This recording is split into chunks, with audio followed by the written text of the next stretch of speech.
সম্মানিত উপস্থিতি, আমরা এই পৃথিবীতে এসেছি, আল্লাহ তাআলা আমাকে আপনাকে পাঠিয়েছেন সাধারণ করে না সেরা করে? বলেন, সাধারণ না সেরা?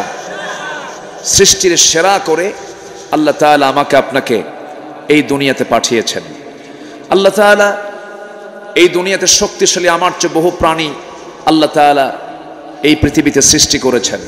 হাতি শক্তির দিক থেকে আমার চেয়ে আপনার চাইতে দুর্বল না শক্তিশালী? কিন্তু হাতি মানুষ চালায় না মানুষ হাতিকে চালায়? ভালো করে রাখুন, কে কাকে চালায়? মানুষ হাতিকে চালায়। তার শক্তি তো হাতির বেশি, তাহলে মানুষ চালায় কেন? আমার কথা কি বুঝে আসতেছে? আচ্ছা, তাহলে আল্লাহ তাআলা মানুষকে শারীরিকভাবে হয়তো অন্য কোনো প্রাণীর চেয়ে শক্তিশালী না করলেও ভিতরে এমন কিছু শক্তি আছে আল্লাহ দিয়েছেন, যার জন্য আল্লাহ তাআলা পৃথিবীতে মানুষকেই করেছেন সৃষ্টির সেরা। জোরে বলি সুবহানাল্লাহ। শুধু সেরা নয়, এবং সুন্দর করেও তিনি সৃষ্টি করেছেন। মানুষের চাইতে সুন্দর কোনো সৃষ্টি কিন্তু পৃথিবীতে নাই। সূর্য মানুষের চেয়ে সুন্দর না? চাঁদ সুন্দর না মানুষ সুন্দর? বলেন, সবাই উত্তর দেন। আচ্ছা, সূর্য সুন্দর না মানুষ সুন্দর? তারকা সুন্দর না মানুষ সুন্দর? আকাশ সুন্দর না মানুষ সুন্দর? সবচেয়ে বেশি সুন্দর হলো মানুষ। এটাকে কেন্দ্র করে একটা ছোট্ট ইতিহাস মনে পড়লো আমার। একজন মুসলিম শাসক ছিলেন বাদশাহ হারুন। বাদশাহ হারুন তার স্ত্রীর সাথে একদিন চাঁদনি রাতে, চাঁদনি আকাশের নিচে বসে স্বামী স্ত্রী তারা গভীর গল্পে মজে যাচ্ছিল। স্বামী স্ত্রী গভীর গল্পে তারা এক পর্যায়ে বাদশাহ হারুন আবেগ আপ্লুত হয়ে বলছে, আমার স্ত্রী, আমি তোমাকে দারুণ লাইক করি, আমি তোমাকে দারুণ ভালোবাসি। তুমি কি জানো, তুমি আমার চোখে আকাশের চাঁদের চেয়েও সুন্দর? এরকম করে যখন বলে ফেলেছে, বউটা একটু মস্করা করে বলতেছে, হ্যাঁ, আমারে পাম দিচ্ছ। কি কথা বল, এরকম হয় না? এরকম হয় না? আমারে তুমি একটু খুশি করতেছ না? আমার স্ত্রী, সত্যি আমি তোমাকে ভালোবাসি, আমি তোমাকে দারুণ মহব্বত করি, তুমি আমার চোখে যদি চাঁদের চেয়ে সুন্দর না হও তাহলে তুমি তালাক। কি কথা কি বুঝতেছেন? তাহলে কথা বলতে বলতে একটু এক লাইন বেশি বলা হয়ে গেল না? একটু বেশি হয়ে গেল না? বেশি হয়ে গেল। এই কথা বলা মাত্রই বাদশাহ হারুনের স্ত্রী জিহ্বায় কামড় মেরে ইন্না লিল্লাহ বলে বলতেছে, আপনি আমাকে কি বললেন? এখন তো এটা ফতুয়ার দিকে চলে গেল। যদি আমি সুন্দর না হই চাঁদের চাইতে, আমি তো তালাক হয়ে গেলাম। চরম বিব্রতকর অবস্থা। সাধারণ আলেম ওলামা তারা সবাই এটা রায় দিল যে না, এটা তো বাদশাহ হারুন ভুল বলে ফেলছে, জটিলতার দিকে চলে গেছে, তালাক হয়ে গেছে। চতুর্দিকে কথাটা যখন ছড়িয়ে পড়লো, চরম টেনশন সৃষ্টি হচ্ছে চতুর্দিকে, কি করা যায় এখন এই বিষয়টা নিয়ে। যুগশ্রেষ্ঠ একজন আলেম, সে আলেমের কানে যখন চলে গেল, তিনি দরবারে আসলেন, ফায়সালা সবার শুনলেন না। এই কথার আলোকে স্ত্রী তালাক হয়ে যায়। তিনি সঙ্গে সঙ্গে বললেন, আমি একটা ফায়সালা দিচ্ছি, তোমরা শুনে নাও। বউ তালাক হয় নাই, স্ত্রী তালাক হয় নাই। কেমন করে? সঙ্গে সঙ্গে তাদের সকলের সামনে সূরা ৩-এর সেই আয়াতটা সুন্দর করে তিনি পড়ছিলেন, লাকাদ খালাকনাল কমারা ফি আহসানি তাকওয়িম। মনে হয় ঠিক বলেছি? ঠিক বলছি আমি? বলেন কি হবে? কেউ তো কিছু কর না আপনারা। আমি মানুষ না? ভুল ধরতে হবে তো। ওই বড় আলেমী দিন যখন লাকাদ খালাকনাল ইনসানার জায়গায় যখন লাকাদ খালাকনাল কমারা ফি আহসানি তাকওয়িম যখন বলেছেন, সমস্ত আলেমরা সামনে খেপে গিয়ে রেগে গিয়ে বলছে, এই তুমি তো কোরআনটা সহি করে পড়তে পারো না, ভুল বললা কেন? এবার তিনি জবাব দিয়ে বলছেন, আমার পড়া যদি ভুল হয় তোমাদের ফতোয়াও ভুল, তোমাদের ফতোয়াও ভুল। তোমরা ভুল ফতোয়া দিয়েছ, ভুল রায় দিয়েছ। আল্লাহ যদি মানুষকে সবচেয়ে সুন্দর না করতেন, এই আয়াতটা কখন আল্লাহ তাআলা দিতেন না। আহসান শব্দটা হলো ইসমে তাফজিলের সিগা, সবচেয়ে বেশি সুন্দর করে যাকে সৃষ্টি করা হয়েছে তিনি হচ্ছে মানুষ। জোরে বলি সুবহানাল্লাহ। আমাকে সবচেয়ে সুন্দর করে বানানো হয়েছে, মাথা থেকে পা পর্যন্ত সব কিছু আপনি দেখুন নিখুঁত করে আল্লাহ রাব্বুল আলামিন বানিয়ে দিয়ে বলছেন, বান্দা সব আমি সুন্দর করে আমি তোমাকে প্রস্তুত করে দুনিয়াতে পাঠিয়ে দিলাম, মর্যাদা দিয়েছি। ইন্নী জাইলুন ফিল আরদি খলিফা ওয়া লাকাদ কাররামনা বনি আদম। আমি আদম সন্তানকে সম্মান দিয়েছি। ও বান্দা, আমি তোমাকে এমন মর্যাদা দিয়েছি, হুয়াল্লাযী খালাকা লাকুম মা ফিল আরদি জামিআ। তিনি সেই মহান সত্তা যিনি আসমান জমিনে যা কিছু আছে সব তোমার জন্য তিনি সৃষ্টি করেছেন। জোরে বলি সুবহানাল্লাহ। সব আমার এবং আপনার জন্য সৃষ্টি করেছেন। ইকো দিবেন না, আমার এবং আপনার জন্য সৃষ্টি করেছেন। এই আকাশ বিশাল ছাদ, এটা আমার জন্য বানানো হয়েছে। বিস্তৃত জমিন, এটা আমার আপনার জন্য বানানো হয়েছে। পৃথিবীর সকল মাখলুক আমার খাদেম, আমার খেদমতের জন্য বানানো হয়েছে। জোরে বলি সুবহানাল্লাহ। আমার দায়িত্ব কি? আমার দায়িত্ব হলো কার গোলামি করা। আসতে বলবেন না, কার গোলামি করা? সকল মাখলুকও কার দাসত্ব করে? তাদের দাসত্বের ভিতরে কোনো ভুল নেই, তারা নির্ভেজাল দাসত্ব করে। তাদের আল্লাহর কাছে সারেন্ডার করার ক্ষেত্রে কোনো দুর্বলতা নেই। এমন কোন প্রাণী নেই যে প্রাণী আল্লাহর জিকির করে না, তাসবিহ জপে না। লা তাফকাহুনা তাসবিহাহুম। প্রত্যেকটা প্রাণী তাসবিহ জপে, তোমরা তাদের ভাষা বোঝো না, কিন্তু তাদের হিসাব হবে না। মৃত্যুর মধ্য দিয়ে তাদের সব শেষ হয়ে যাবে। আর আমাদের মৃত্যুর মধ্য দিয়ে জীবন শেষ না জীবন শুরু? জীবন শেষ না জীবন শুরু? এই বিশ্বাস কি আছে 16 আনা? এই বিশ্বাস কি 16 আনা আছে? 16 আনা যদি থেকে থাকে তাহলেই কথা জমবে।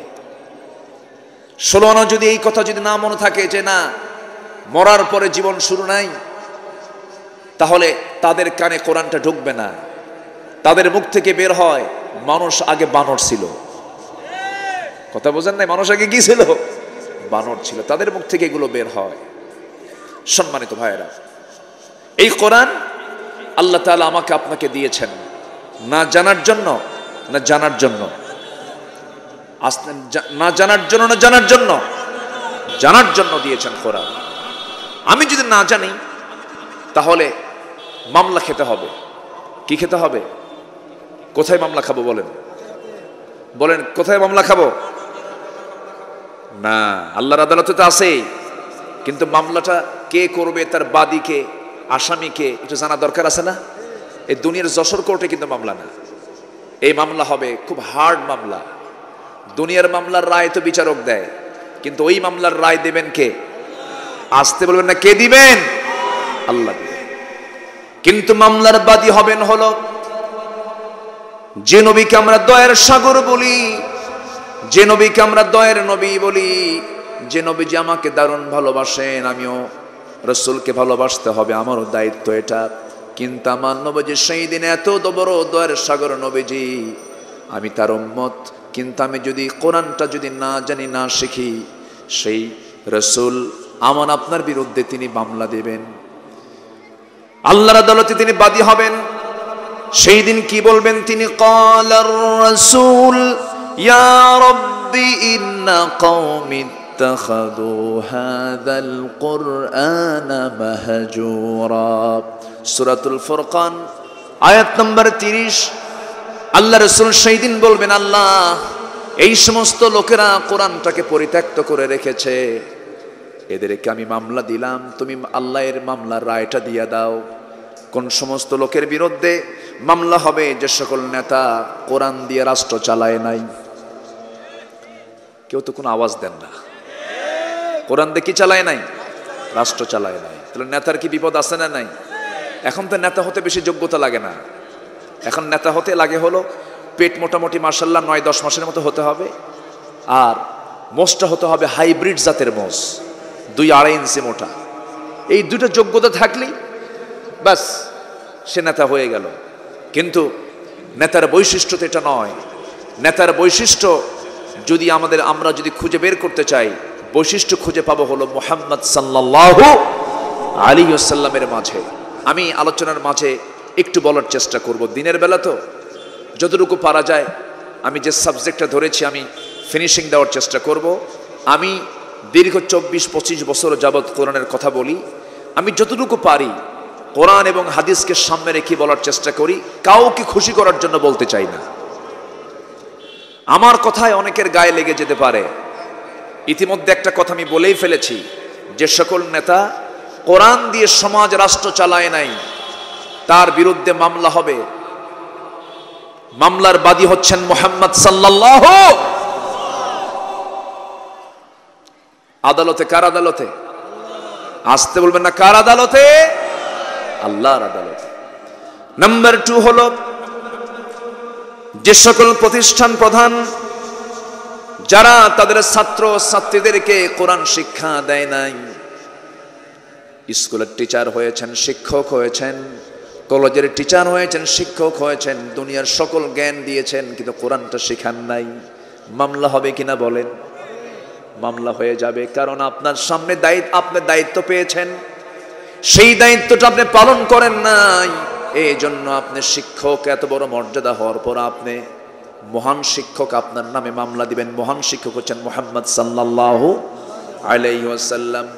নাম্বার 3 হলো যে সকল পিতামাতা তাদের সন্তানদেরকে কোরআন শেখায় নাই, দুনিয়ার সকল শিক্ষা শিখাইছে কিন্তু সন্তানদেরকে কোরআন শিক্ষা দেয় নাই, ওই সমস্ত বাপ মার বিরুদ্ধে মামলা দিবেন মুহাম্মদ সাল্লাল্লাহু আলাইহি ওয়াসাল্লাম।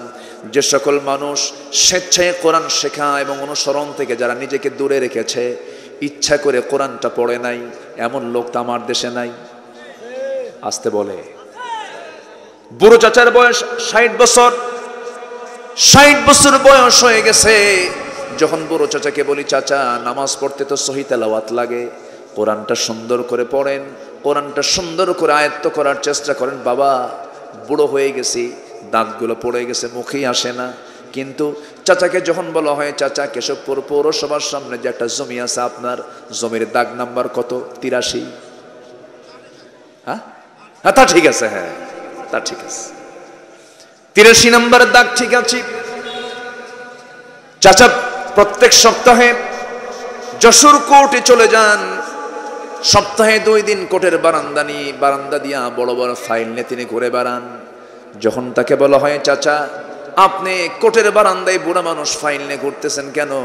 তখন বলে, বাবাজি 10 বিঘা জমির মামলা চলতেছে, মামলার আদালতের রায় হয়ে যাবে, উকিল মাঝে মাঝে বোঝে না, উকিলকে কিছু জ্ঞান দিয়া যায়।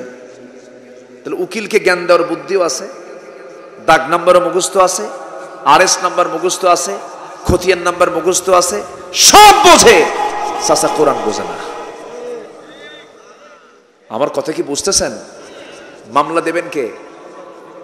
বলেন কে দিবেন? মুহাম্মদ সাল্লাল্লাহু। তাহলে মামলা যদি রাসূল দেয়, সুপারিশ কপালে আছে তো নাকি? সুপারিশ কপালে আছে।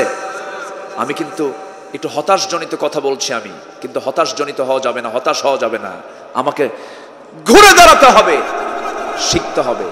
আফসোস বিসিএস ক্যাডার, বিসিএস ভাই বা পরীক্ষায় যদি আজকে যদি বলা হতো যে সমস্ত বিসিএস ভাই বা বিসিএস পরীক্ষার্থী যারা আছো, তাদের পরীক্ষা ভাইভা বোর্ডে বিশেষ দ্রষ্টব্য কোরআনের 30 পারার যে কোনো জায়গা থেকে 1 পৃষ্ঠা কোরআন তেলাওয়াত শোনা হবে।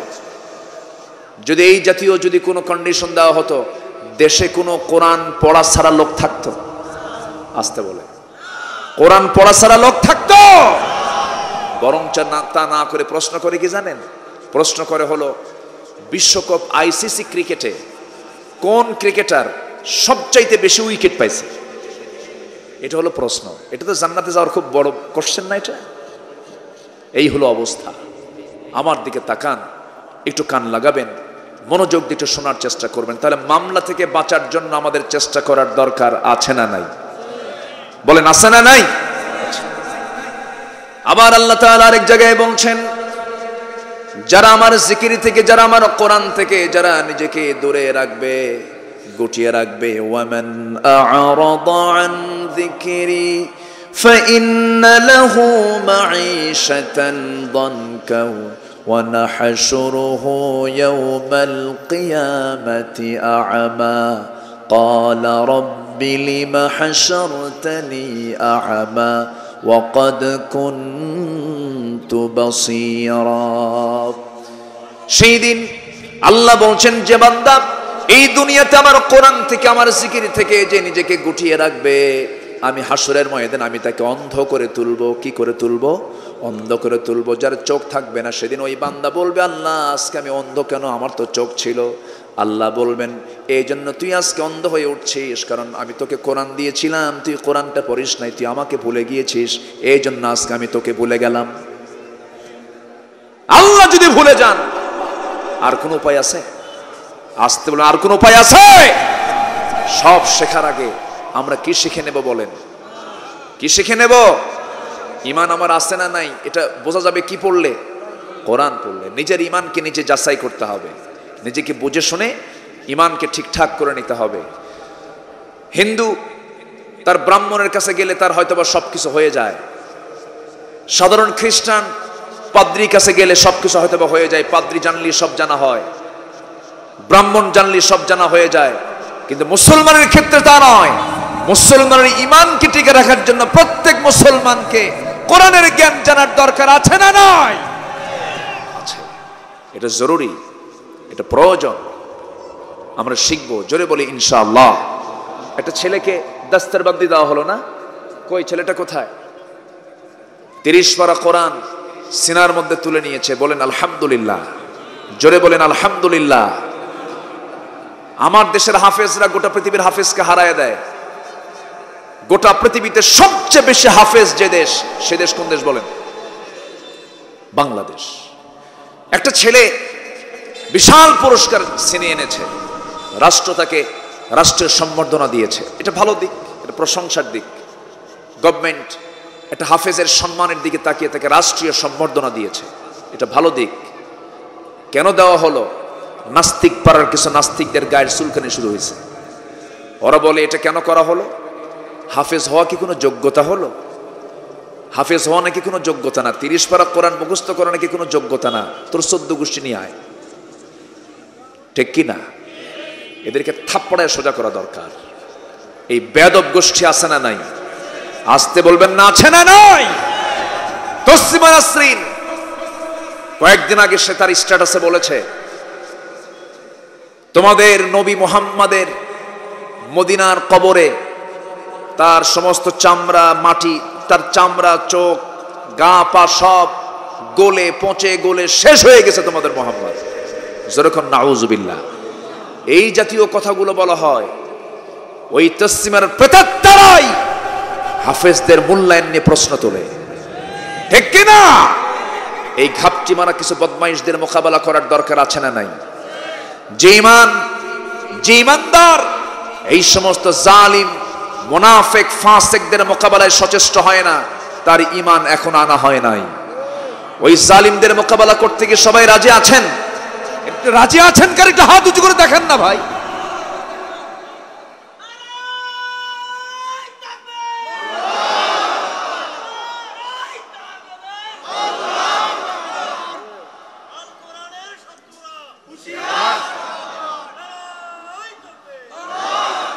আল্লাহ কবুল করুন, আল্লাহ কবুল করুন, আল্লাহ কবুল করুন। সম্মানিত ভাইয়েরা, এই আওয়াজের প্রয়োজন কি আছে না? আসতে এই আওয়াজের প্রয়োজন আছে না নাই? এই আওয়াজ দিয়েই বদরে বিজয় এসেছিল মুসলমানের। এই আওয়াজের মধ্য দিয়েই মুসলমানদের ঐতিহাসিক বিজয়গুলো এসেছে। আমাদের সবচেয়ে বড় অস্ত্র হলো লা ইলাহা, আমাদের সবচেয়ে বড় অস্ত্র হচ্ছে আল্লাহু আকবার। এটা হচ্ছে সবচেয়ে আমাদের বড় অস্ত্র। এই অস্ত্রের কাছে পৃথিবীর কোনো অস্ত্র পারবে না।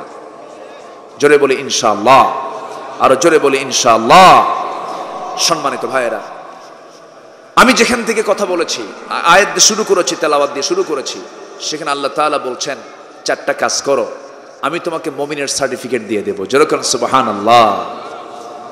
আল্লাহ রাব্বুল আলামিন সুন্দর করে বলছেন, ওয়াল্লাযীনা আমানু وهاجروا وجاهدوا في سبيل الله والذين آووا ونصروا أولئك هم المؤمنون حقا أولئك هم المؤمنون حقا لهم مغفرة ورزق كريم জোরে বলুন আল্লাহু আকবার। নাম্বার 1 হলো চারটা কাজের মধ্যে এক নাম্বার কাজ হলো যারা ঈমান আনবে, এক নাম্বার যারা ঈমান আনবে। হয়তো বলবেন হুজুর ঈমান আনা এটা কোনো কাজ হলো নাকি? ঈমান তো অনেক আগে এনে রাখছি। এরকম লোক আছে তো। আমার নাম ঈমান আলী, নাম কি? নামই হলো ঈমান আলী, নাম হলো ফজর আলী। ঘুম থেকে উঠে সকাল 10টার দিকে, আছে না নাই? নাম হলো হিম্মত আলী, সাইকেলের চাকা বাস চলে পড়েই হার্ট স্ট্রোক করে। নাম হলো আতর আলী, গাজার গন্ধে কাছে যাওয়া যায় না। নাম দিয়ে কোনো কাজ হবে না। বংশগত কৌলিন্য দিয়ে আল্লাহর সামনে কোনো সম্মান পাবো না আমি। বংশের মর্যাদা দিয়ে যদি সম্মান পাওয়া যেত, আবু তালেবও পেত, আবু লাহাবও পেত, আজর পেত, কেনান পেত। তারা তো নবীর সন্তান ছিল, নবীর বাপ ছিল, নবীর চাচা ছিল। বংশগত পরিচয় দিয়ে আল্লাহর সামনে কোনো নাজাত পাওয়া যাবে না। পীরের সন্তান বলে, আপনি আলেমের সন্তান বলে নাজাত পাবেন তা হবে না। নিজের মধ্যে যোগ্যতা রাখতে হবে 16 আনা। ঠিক কিনা বলেন? আমার নবীজির প্রাণ প্রিয় চাচা আবু তালেব, সবাই চেনেন, সবাই জেনেছেন তার নাম। আমার নবীজির বাবা দুনিয়া থেকে, রাসূলের জন্মের আগেই দুনিয়া থেকে বিদায় নিয়েছেন।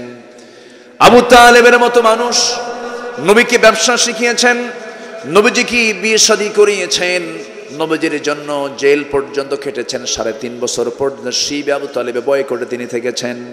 এত সহযোগিতা রাসূলকে করার পরেও আবু তালেবের মতো মানুষ জান্নাতি না জাহান্নামী? কি নাই? আসতে বলে কি নাই? ঈমান নাই। বংশ দিয়ে কি করবেন? অনেকে বংশের বড়াই দেখে, আমি চৌধুরী, আমি সৈয়দ, আমি মোঘল, আমি মির্জা, আমি পাঠান। আছে না নাই? আসতে বলবেন না আছে না নাই? গত 6 মাস আগে হবে আমার একটা প্রোগ্রাম ছিল চট্টগ্রাম। আমি ঢাকা এয়ারপোর্টের ডোমেস্টিক সাইড দিয়ে বিমানের বোর্ডিং পাস নিয়ে ভিতরে ঢুকবো। ভিতরে ঢুকে দেখি বসার জায়গা পাচ্ছি না। এখন তো যেখানেই যাবেন পুরুষের আনাগোনা বেশি না মহিলার আনাগোনা বেশি? যেখানেই যান আপনি, মার্কেটে পুরুষ বেশি না মহিলা বেশি? অফিস আদালতে পুরুষ বেশি না মহিলা বেশি? তাও কি গায়ে কাপড় চোপড় আছে? কাপড় চোপড়ও নাই। এখন তো কাপড় চোপড় রাখা এটা বলে যে এটা দাদিদের স্টাইল। কাপড় চোপড় দাদিরা পরবে, কাপড় চোপড় নারীরা পরবে। এই ভাবির আর বা এই ইয়াং মেয়েরা কি কাপড় চোপড় পরবে? তাই মেয়েরা কেন কাপড় চোপড় পরবে? যত মেয়ে যত কাপড় চোপড় খুলে সে নাকি তত আধুনিক হয়ে যায়। আর যে নায়িকা যত কাপড় খুলতে পারে তাকে বলা হয় সাহসী অভিনেত্রী। যেরকম নাউজুবিল্লাহ। এই নোংরামির চূড়ান্ত সীমা এখন অতিক্রম হচ্ছে। আমার দেশেও নোংরামির চূড়ান্ত লেভেল ক্রস করছে। গতকাল গেল 14 ফেব্রুয়ারি আন্তর্জাতিক লুচ্চা দিবস, বেহায়া দিবস। কি ঠিক কিনা? এই দিবসকে মুসলমান কখনো বিশ্বাস করতে পারে? এই দিবসকে বর্জন করাই ভালোবাসা। এই দিবসকে বর্জন করাই কি ভালোবাসা। এই দিবস মানে হলো নারীদের সতীত্ব নষ্ট হয়ে যাওয়া। এই দিবসকে ফলো করা মানে যুবকের চরিত্র নষ্ট হয়ে যাওয়া। সম্মানিত ভাইয়েরা, এই দেশের সংস্কৃতিতে ভিনদেশীয় পশ্চিমা ইউরোপের সভ্যতা আমার দেশে চালু করতে চায় এমন কিছু বদমাইশ আছে না নাই? আসতে বলবেন না আছে না নাই? আছে। আমরা এগুলোকে বিশ্বাস করি না। আজকে ভালোবাসা দিবসের নামে বেহায়াপনা দিবসে, কালকে যশোরের গদখালি নাম শুনছেন কিনা জানি না। যশোরের গদখালি কিসের জন্য বিখ্যাত? ও ভালোই তো জানেন সবাই, একই জেলা তো। হয়তো ভাবতেছেন যে হুজুর কোনো খবর রাখে না। যত ফুল গেছে সব গদখালি থেকে। গতকাল ফুলটা যেটা নরমাল সময়ে বিক্রি হয় 2 টাকা 3 টাকা পিস, সেই ফুল গতকাল পাইকারি দর গেছে 75 টাকা পিস পর্যন্ত। ঢাকার শাহবাগে গেছে হলো 500 থেকে 700 হাজার টাকা পর্যন্ত একটা গোলাপ ফুল। এই ফুল এত টাকা দিয়ে কিনে কে কাকে দেবে? স্বামী স্ত্রীকে দেবে না মগা মগিকে, টোনা টনিকে দেবে? আর এই দৃশ্যগুলো সবার সামনে এগুলো হচ্ছে, সবাই দেখতেছে আর বলছে বাহ সুন্দর তো, চালিয়ে যাও, আমরা সহযোগিতা করছি। উচিত ছিল প্রশাসনের 1.5 হাত লাঠি দিয়া পিটাইয়া শাস্তি দেওয়া। এগুলো ওয়াজ করে বন্ধ হবে না, শাসনের দরকার। কিসের দরকার বলেন? চুয়াডাঙ্গা মাহফিল ছিল কয়েকদিন আগে, রাতের বেলা খাইতে গেছি, এক বাসায় খাচ্ছি। তো এই বাসাওয়ালা যিনি আমাকে খাওয়াচ্ছেন মনটা খারাপ। তো বললাম ভাইজান মন খারাপ কেন? হুজুর আপনার বাড়ি কোথায়? আমি বললাম আমার বাড়ি তো উত্তরবঙ্গে, বগুড়ায় বাড়ি আমার দেশের বাড়ি বগুড়া, জন্মস্থান। হুজুর আপনার এলাকায় আমার মেয়েকে বিয়ে দিয়েছে। কোথায়? কেন? আমি ওই উত্তরবঙ্গে ঠাকুরগা বিয়ে দিচ্ছি, যেটা আমার বাড়ি থেকে আরো 200 মাইল দূরে, 200 কিলোমিটার দূরে, দেশের শেষ মাথা। চুয়াডাঙ্গা কোথায় আর সেই ঠাকুরগা কোথায়? তো বললাম যে এত দূরে আপনার মেয়েকে বিয়ে দিলেন, এত দূরে বিয়ের এই ঘটকটাকে? হুজুর মোবাইল। ঘটক কি? কথা বলবো কথা বলবো, মোবাইল। এখন বলেন, যারা আব্বা আম্মা আছেন এখানে, যারা আব্বা আম্মা বসে আছেন, মায়েরা তো আসছেন, আব্বারাও আসছেন, মোবাইলটা যে দেন, মোবাইলের নাম কি? আসতে কয় কি নাম? কি নাম? যদি নিজে বিয়ে না দিতে পারেন তাহলে ঘটকটা দিয়ে দিয়ে। আর কি বলবো? আর তো কিছু বলার নাই। আমার বুঝে আসে না, শিশুর হাতে যদি আপনি আপেল দিয়ে আর একটা চাকু দিয়ে বলেন আব্বা এই চাকু দিয়ে আপেলটা কাটো, তো শিশু কি আপেল কাটবে না হাত কাটবে? হাত কেটে ফেলবে। মোবাইল সবার জন্য নয়, মোবাইল সবার জন্য নয়। এই মোবাইল হাজারো প্রবাসীর স্ত্রীর সংসারকে তছনছ করে দিয়েছে। আমি কি ভুল বলছি? সাবধান, বি কেয়ারফুল। আপনার পরিবারকে আপনার হেফাজত করতে হবে, আপনার পরিবারকে আপনার রক্ষা করতে হবে। কু আনফুসাকুম ওয়া আহলিকুম নারা, নিজে বাঁচো, পরিবারকে জাহান্নাম থেকে বাঁচাও। কার কথা? আসতে বলবেন না, কার কথা? আল্লাহর কথা। কিছুক্ষণ আগে এখানে একটা ছেলে, বললাম এনেকে বললাম, এখানে একটা ছেলে আসছে, আমার ভিডিও করতেছে, বয়স মাত্র 7 বছর, ভিডিও করতেছে। না, সবার জন্য এই অস্ত্র দেওয়া যাবে না। এটা একটা বিশাল ইমান হরণ করার একটা অস্ত্র। এটা যার ইমান দুর্বল তার মোবাইল ব্যবহার করে জায়েজ না। কি কথা কি বোঝা গেল? আমি মোবাইলের ব্যবহারের নীতিমালা নিয়ে আমি একটু কথা বলে ফেললাম, প্রয়োজন তো একটু কথা বলা দরকার। সম্মানিত ভাইয়েরা, তাহলে কোথা থেকে কোথায় চলে গেছে দেখেন। আমি ইমিগ্রেশন ক্রস করে আমি বসার জায়গা পাচ্ছি না, সব জায়গায় কাপড় চোপড় নাই, বোরকা নাই, কিছু নাই। আমি হুজুর খুঁজতেছি যে আমার জাতের লোক কই। দেখি যে একটা কোনা এক হুজুর বসে আছে, মাথায় টুপি পড়া। তা আস্তে করে আমি তার পাশে গিয়ে বসে একটা সালাম দিলাম ঠিক, কিন্তু উত্তর নাই। আমার দেশে এই নেচার কিছু লোক আছে না? নাই। সালাম দিবেন কিন্তু উত্তর ভালো মতো পাওয়া যায় না। আগে দেখে যে ওর টুপির সাথে আমার টুপির মিল আছে নাকি, আগে এটা দেখে। তো আমি সালাম দিলাম, উত্তরটা নাই। আমি পাশে বসলাম, নিজে উইলিংলি বললাম মুরব্বী সালাম দিয়েছি তো একটু পরিচয় হই, কেমন আছেন আপনি, আপনার নাম? এই কথা বলা মাত্র দিকে চোখ বড় বানায় ফেলছে। সে কথা বলবেন আমার সাথে, তাও জোর করে আমি কথা বলতেছি। তো বলতেছে আপনার নাম? আমি বললাম আপনার নাম? বলতেছে আমি অমক পীরজাদা। যখন কইছে পীরজাদা আমি শুনলাম, শোনার পর আমাকে প্রশ্ন করলো আপনি কে? আমি হলাম নবীজাদা। কি কথা কি বুঝতেছেন? আমি যখন এই কথা বলছি তখন বলছে মানে আপনি কি বলেন আপনি এটা? হ্যাঁ, আপনি যদি পীরের ছেলে হয়ে যদি পীরজাদার পরিচয় দিতে পারেন, আমি তো নর্মাল কারো সন্তান না, আমি আদমের সন্তান। আদম কি পীর না নবী? কি ছিলেন? নবী ছিলেন। আদম নবী, আমি তার সন্তান, আমি হলাম নবীজাদা। উত্তর জাত মতো দিছি। আসল পীর তো চলেই গেছেন। আসল পীর কি আছে দুনিয়াতে? যারা মূল দাদা পীর, ফুরফুরা আবু বকর, সারসিনার মূল পীর, এরপরে এরকম করে খাজা মঈনুদ্দিন চিশতি রহমতুল্লাহ আলাইহি, যারা ইতিহাস পড়েছেন তারা তো নাই, তারা তো দুনিয়া থেকে বিদায় নিয়েছেন বহু আগে। তাদের বংশ পরম্পরায় সব পীরজাদা হয়ে স্টেপ বাই স্টেপ আসতেছে। এরকম টাইপের কিছু লোক এখনো আছে না নাই? আমার বাপ ওসর, আমিও ওসর থাকবো, এরকম লোক আছে না কিছু? আমার বাপ এই কাজ করে গেছে, এই দল করে গেছে, আমি কি বাদ দিতে পারি নাকি? এরকম টাইপের লোক আছে না নয়? ইসলাম ঈমান গ্রহণে পারিবারিক বাধা একটা বড় বাধা, একটা বিশাল বাধা। আমার নবীজির সামনে, নবীজির সবচেয়ে কাছের মানুষ, নবীজির সবচেয়ে প্রাণপ্রিয় মানুষ আবু তালেব যখন দুনিয়া থেকে বিদায় নিয়ে নিলেন, নবীজি চিন্তায় পড়ে গেলেন। আবু তালেবের বিদায়, কিন্তু বিদায় হলে কি হবে? সে তো ঈমান নাই, না দুনিয়া থেকে বিদায় হয়ে গেল। নবীজির ক্ষতটা বেড়ে গেল। এই দিকে আমার নবীজির 3 দিন যেতে না যেতে কলিজার টুকরা খাদিজা রাদিয়াল্লাহু তাআলা আনহা নবীর পাশে বসে আছেন, বসে বলছেন, ইয়া রাসূলুল্লাহ, আপনি কি চিন্তা করছেন জানি না, আমার শরীরটা ভালো যাচ্ছে না, আমি মনে হয় দুনিয়া থেকে বিদায় নিয়ে নেব। 3 দিন আগে আবু তালেব বিদায় নিয়েছেন। 3 দিনের মাথায় খাদিজা রাদিয়াল্লাহু তাআলা আনহা নবীর সামনে আস্তে করে বলছেন, ইয়া রাসূলুল্লাহ, আমি মনে হয় বাঁচব না, আমি মনে হয় দুনিয়া থেকে বিদায় নিয়ে নেব।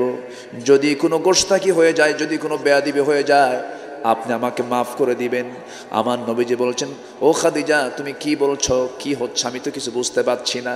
তিনি বলছেন, ইয়া রাসূলুল্লাহ, আমার শরীরের অবস্থাটা ভালো না, মনে হয় আমি বাঁচব না, আমি মনে হয় দুনিয়া থেকে বিদায় নিয়ে নেব। নবীজির কাঁচা ঘা এখনো শুকায় নাই। আবু তালেব দুনিয়া থেকে বিদায় নিয়েছেন, তার 3 দিন যায় নাই। খাদিজা এমন কথা শুনে আমার নবীজি একটু হলেও ঘাবড়িয়ে গেলেন। এবার বলছেন, খাদিজা তুমি কি বলতে চাও বলো। এবার তিনি বলছেন, ইয়া রাসূলুল্লাহ, আজকে 15 বছর, আজকে বিশাল একটা সময় আপনার সঙ্গে পার করলাম, প্রায় 25 বছরের সংসার আপনার সঙ্গে আমার কাটিয়ে গেল। 24-25 বছর হলো এই সংসারটা আমরা চালিয়ে যাচ্ছি। আমি কি আপনার কাছে কোনোদিন আমার ব্যক্তিগত কোনো কিছুর চাহিদা কি আপনাকে বলেছি নাকি? না, বলো নাই। তুমি খাদিজা কি বলবে বলো। এবার তিনি বলছেন, ইয়া রাসূলুল্লাহ, আমার জীবনের স্থাবর অস্থাবর সমস্ত সম্পত্তি আমি আপনার হাতে তুলে দিয়েছি, আমি আপনাকে দারুণ মহব্বত করি ইয়া রাসূলুল্লাহি, ইয়া হাবিবাল্লাহি, কিন্তু আজকে আপনার কাছে আমার কিছু দাবি আছে, আমি আপনার কাছে কিছু চাবো, আপনি কি আমাকে দিবেন নাকি? রাসূল বলছেন, ওরে খাদিজা, জীবনে কোনো কিছুই চাও নাই আমার কাছে, আজকে তুমি যা চাইবে আমি তাই দিয়ে দেব। জোরে বলি সুবহানাল্লাহ। যা চাইবে আমি তাই দেব। খাদিজা রাসূলকে এত পরিমাণ ভালোবেসেছেন, খাদিজার পছন্দ হয়েছিল রাসূলকে। খাদিজার পক্ষ থেকে প্রথমে কিন্তু প্রস্তাবটা আসে বিয়ের। আমার নবী সেই বিয়েতে রাজি হয়ে গেলেন। বিয়েটা যখন হয়ে গেল, আমার নবী হচ্ছেন গরিব মানুষ, খাদিজা কি মানুষ বলেন? কি মানুষ? ধনী মানুষ। নবীজি গরিব ছিলেন না, কিন্তু গরিব হয়ে গেছেন কারণ যদি কারো বাপ না থাকে, মা না থাকে, সম্পদ ঠিক থাকে নাকি? সম্পদ তো ঠিক থাকে না। নবীজির সঙ্গে যখন খাদিজার বিয়ে হয়ে গেল, সেই খাদিজা রাদিয়াল্লাহু তাআলার সঙ্গে বিয়ে হওয়ার সঙ্গে সঙ্গে খাদিজা বড় একজন এক্সপোর্টার ছিলেন, বড় একজন ইম্পোর্টার ছিলেন, বড় ব্যবসায়ী তিনি ছিলেন।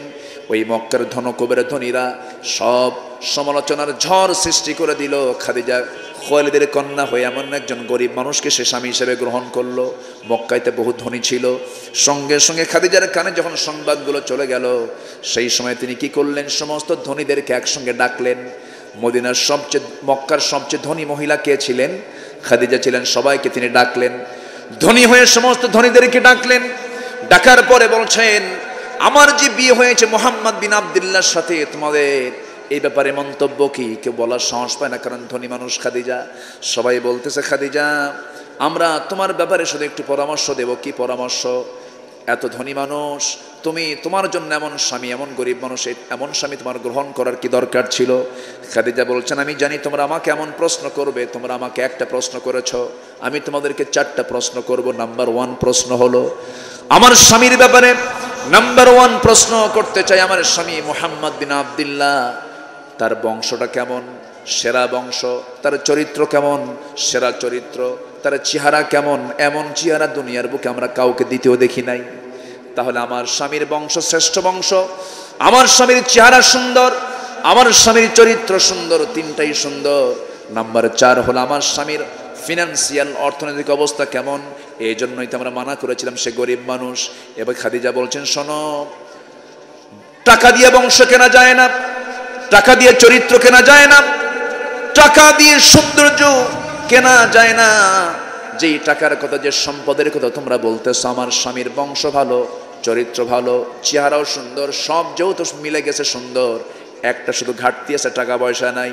তোমরা মক্কার ধনী, সমস্ত ধনকুবেরা তোমরা সাক্ষী থেকে যাও, আমি এই মুহূর্তে খালিদের কন্যা খাদিজা সাক্ষ্য দিলাম, আমার জীবনের অস্থাবর সমস্ত সম্পত্তি এই মুহূর্তে আমি আমার স্বামী মুহাম্মদকে দান করে দিলাম। একটু জোরে বলি সুবহানাল্লাহ, একটু জোরে বলি সুবহানাল্লাহ। এই পরিমাণ মোহাব্বত ছিল রাসূলের প্রতি। সেই খাদিজা দুনিয়া থেকে বিদায় নিচ্ছেন, বলছেন ইয়া রাসূলুল্লাহ, আমি আপনার কাছে আজকে কিছু চাবো। রাসূল বললেন, তুমি কি যা চাবে আমি তাই দেব, বলো। কোনদিন তিনি চান নাই রাসূলের কাছে কোনো কিছু। এবার তিনি বলছেন, ইয়া রাসূলুল্লাহ, নাম্বার 1 আমি আপনার কাছে চাবো হলো দুনিয়ার জগতের কোনো কিছু নয়। আমি যখন দুনিয়া থেকে বিদায় নিয়ে নেব, আমি যখন মারা যাব, আমার মনে হয় আমার আমলনামা নিয়ে আমি কবরে কোনো জবাব দিতে পারবো না। আমার লাশটা কেউ বহন করবে না, আপনি নিজে আমার লাশটা নিজের পিঠে বহন করে কবর পর্যন্ত নিয়ে চলে যাবেন। কবরে আপনি শোয়া দেবেন, আমার চেহারা আপনি কিবলামুখী করে দিবেন। আমার চেহারা কিবলামুখী করে দিয়ে কবর থেকে আপনি উঠে আসবেন না। ততক্ষণ পর্যন্ত আপনি কবরের মাটিতে দাঁড়িয়ে থাকবেন, যতক্ষণ না সল জবের ফেরেশতা না আসবে। যখন সল জবের ফেরেশতা এসে যখন প্রশ্ন করবে তিনটা, এই তিনটা প্রশ্নের জবাব আপনি আমার হয়ে দিয়ে দিবেন, কারণ আমার মন বলছে আমার টুটা ফাটা আমল নিয়ে আমি তিনটা প্রশ্নের জবাব দিতে পারবো না। আমার নবীজি কথাগুলো শুনলেন, আমার নবীজি কথাগুলো শুনে বলছেন, ও খাদিজা, তুমি আমাকে সারা জীবন কোনো কিছু চাও নাই, আমার কাছে বলো নাই। ওরে খাদিজা, কোনো চিন্তা করবে না, তোমার সকল কথাগুলো আমি অক্ষরে অক্ষরে পালন করবো। অথচ খাদিজার সম্মান কত! এই পৃথিবীতে আল্লাহ তাআলা নিজে সালাম দিয়েছেন একজন নারীকে, তার নাম কি বলেন? বলেন, তার নাম কি? আল্লাহ তাআলা নিজে তাকে সালাম দিয়েছেন। সেই খাদিজার ব্যাপারে খাদিজা নিজেই শঙ্কিত হয়ে বলছেন, হুজুর, কবরের জবাব দেওয়ার মতো ঈমান আমার নাই, আমি জবাব দিতে পারবো না, আপনি আমার হয়ে জবাবটা দিয়ে দিবেন। আমার নবীজি বলছেন, যাও খাদিজা, আমি ওয়াদা করলাম। খাদিজা দুনিয়া থেকে বিদায় নিলেন। 3 দিন আগে আবু তালেব, 3 দিন পরে আমার নবীজির সবচেয়ে কাছের মানুষ খাদিজা, 2 জন বিদায় নিয়েছেন। নবীজি এই 2টা বিদায়কে তার হৃদয়ে এত ক্ষত সৃষ্টি করে দিল। ইতিহাস বলছে সেই বছরটা হলো আমুল হুজুন, চিন্তার বছর। নবীজি খুব পেরেশান হয়ে গেলেন, কারণ সম্পদ ছিল খাদিজার, তার প্রভাব ছিল, নেতৃত্ব ছিল আবু তালেবের, তার একটা ক্ষমতার দাপট ছিল। এই 2টা মানুষের কারণে আবু জেহেল কখনো নবীর সামনে দাঁড়াতে পারে নাই। এই 2 জনে দুনিয়া থেকে বিদায় নিলেন। নবীজি খাদিজাকে বিদায় দিবেন। রাসূল যখন মক্কার বাসিন্দা ছিলেন, আমার নবীজির স্ত্রী খাদিজার কবর কিন্তু মক্কায়, কোথায় বলেন? মক্কায় মুআল্লায়। আর বাকি আমার নবীর মাকবারা সহ বাকি আজওয়াজে যারা মুতাহহারা, যত স্ত্রী ছিলেন, সন্তানাদি যা ছিল, সব মদিনায় তাদের কবর হয়ে গেছে। শুধু মক্কায় শুয়ে আছেন কে? খাদিজা রাদিয়াল্লাহু তাআলা আনহা জান্নাতুল মুআল্লায়, মাকবারায়ে মুআল্লায় তিনি শুয়ে আছেন। আমি নিজের চোখে সব ঘুরে ফিরে দেখে এসেছি। আলহামদুলিল্লাহ, জান্নাতি মানুষেরা। খাদিজা রাদিয়াল্লাহু তাআলা আনহা লাশটা নিয়ে আমার নবীজি নিজেই রওনা করলেন, কবরের দিকে চলে গেলেন। কবরের মাটিতে রাসূল নিজেই নামলেন, নেমে জান্নাতুল সেই মুআল্লায়, মাকবারায়ে মুআল্লায় তিনি খাদিজাকে শোয়া দিয়া আমার নবীজি কবর থেকে ওঠেন না। জিবরাইল বলছেন, ইয়া রাসূলুল্লাহ, আপনি কেন ওঠেন না? কেন, কি হয়েছে? আপনি দাঁড়ান কেন? তিনি বলছেন, খাদিজার সঙ্গে আমার চুক্তি হয়েছে, ওয়াদা হয়ে গেছে, তার 3টা প্রশ্নের জবাব আমি দিয়ে দেব। সঙ্গে সঙ্গে বলা হচ্ছে, ইয়া রাসূলুল্লাহ, খাদিজা তার জীবনে যে আমলটা করেছে, খাদিজার 3টা প্রশ্নের জবাব দেবার জন্য আজকে কারো প্রয়োজন নাই। খাদিজার 3টা প্রশ্নের জবাব আমার আল্লাহ তাআলা নিজে দিয়ে দিবে। জোরে বলি সুবহানাল্লাহ। তাদের এত বলিষ্ঠ ঈমান থাকার পরও তাদের কবরের টেনশনটা ছিল। আর আজকে আমরা মুসলমান কত পাক্কা ঈমানদার হয়ে গেছে, নামাজ না পড়ি আমরা ভাবি জান্নাত তো পেয়ে গেছি। জান্নাত পেতে হলে 1 নাম্বার শর্ত হলো কয় ওয়াক্ত নামাজ। আসতে বলবেন না, কয় ওয়াক্ত নামাজ? 1 নাম্বার শর্ত হলো 5 ওয়াক্ত নামাজটা আমরা পড়বো। সবাইকে রাজি আছেন নাকি? 5 ওয়াক্ত নামাজ পড়বেন? কার একটা হাত তুলে দেখান। জোরে বলি ইয়া আল্লাহ, আরো জোরে বলি ইয়া আল্লাহ। আমাদেরকে 5 ওয়াক্ত সালাত আদায় করার তৌফিক তুমি আল্লাহ দিয়া দাও। জোরে বলি আমিন, আরো জোরে আমিন, আরো জোরে আমিন।